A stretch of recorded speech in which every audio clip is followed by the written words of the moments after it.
All hail Master Otama. And is that who I think it was at the end of the chapter?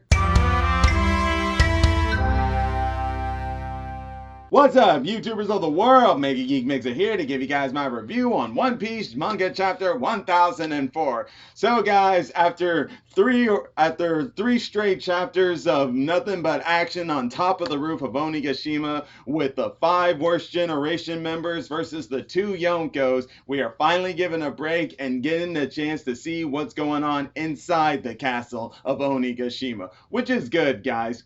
Oda knows what he's doing. We always know what we always can trust that he knows what he's doing. Sure, he knew that we were having fun and we knew we wouldn't want this to go on forever, but at the same time, he knew deep down some of us were ready to see what's going on downstairs. So smart on you, Oda, for doing that and giving us all this information to get us up to date on some of the stuff that's going on right now to compare with some of the stuff that you're already setting up for next chapters going on. By the way, no chapter this upcoming week. Unfortunate, but maybe a good thing in itself. But nevertheless, still, Eiichiro Oda, you once again, like always, do it justice, do it right. I love this chapter. I love all that you gave us. But now, having said that, we gotta break this chapter down. First off, like I said, all hail Master Otama. And I was going to say Little Master, and maybe I should have, but you guys get the point nonetheless. Finally, guys, once again, we see the power of those Kibi Dangos in action. Let's face it, we all knew they were going to play a major role in things going forward into this arc of Wano. Otherwise, Oda wouldn't have introduced her or that power in the first place, because we already got to see it on display at the earlier beginnings of the chapter when they were setting things up. The fact that she's able to control these gifters was like saying this could come in handy later on down the line. And what do you know? That's exactly what happened. Of course, we also found out how Otama came to be on Onigashima. Of course, it was Speed who helped her out, along with bringing along the Gazelle Man, the Gazallion Man, and Daifongo, the Vice Warden of Udon, with the Scorpion Gifter Devil Fruit. And it was good to see those two in action, especially with Daifongo meeting up with the Udon prisoners and telling them that I'm a change man, guys. We can work together now. Here, I'll prove it. Hey, guys, eat these, eat these, eat these. And Speedy and Gazelle Man were doing the same thing. Gazelle Man with his speed, here, here, here, here, here, here, here, eeha, eeha, andale. Guys, it was funny. And then, yes, Speed, who actually has a few gifters who are attracted to her, was able to just persuade them by undercover thinking that she was under orders of Queen. Smart, by the way.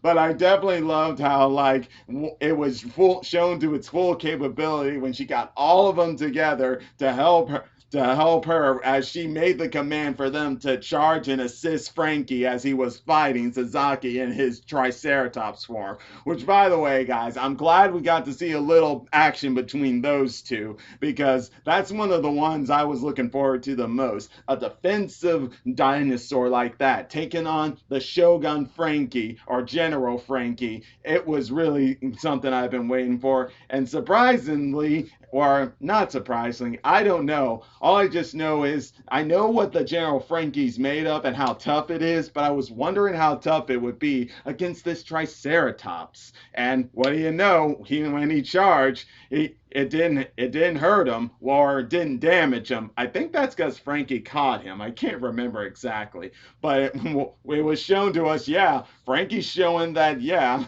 his General Frankie is not to be underestimated as he swung that guy like nothing. And then he used the sword, which, by the way, I hadn't seen him use that sword in quite some time. And to see him use it in an actual attack move instead of just swinging it around or spinning it around like how it does does in Pirate Warriors game, he actually uses an actual sword move that actually damages Sasaki, which, by the way, gotta say I loved it. But once again, there was also that part I talked about how Tama used a lot of the gifters to help Frankie. That was when he was being helped by other gifters so he could get smashed on by Sasaki's Triceratops form.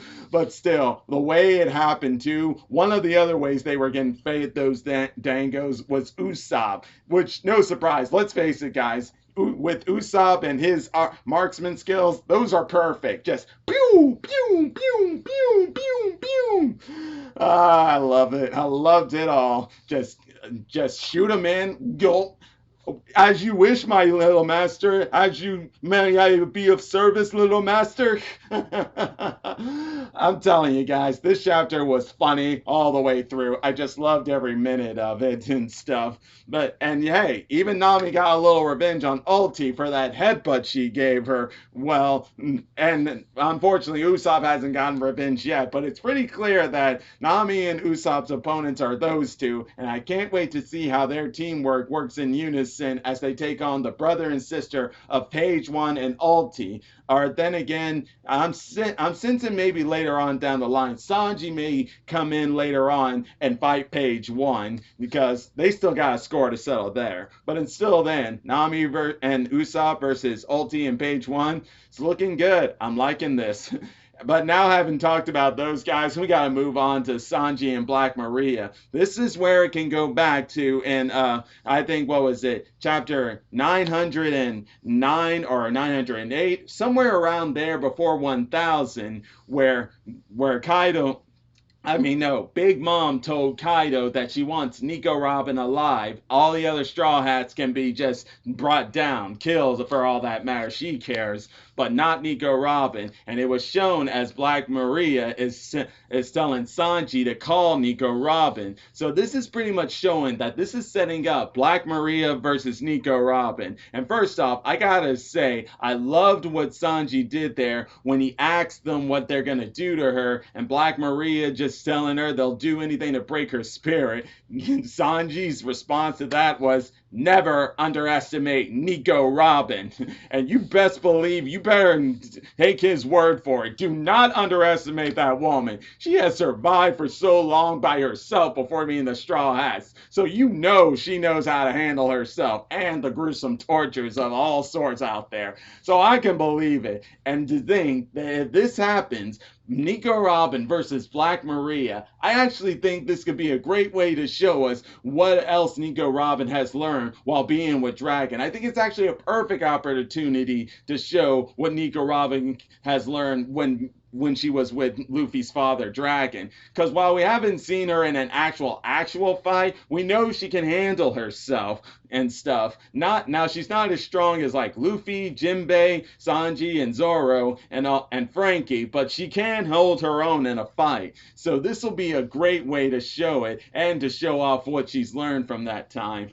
And then finally, we go into the fact that at the end of the chapter, we are given to us the fact that the Akaziya 9 are left in the treasure room, which, by the way, I'm thinking that's where the Red Poneglyph might be. I actually think that's where that might be. I could be wrong, mind you, but treasure room and the Poneglyph is one of the... Red Poneglyph is one that is one of the 4 that gets you to Raftel.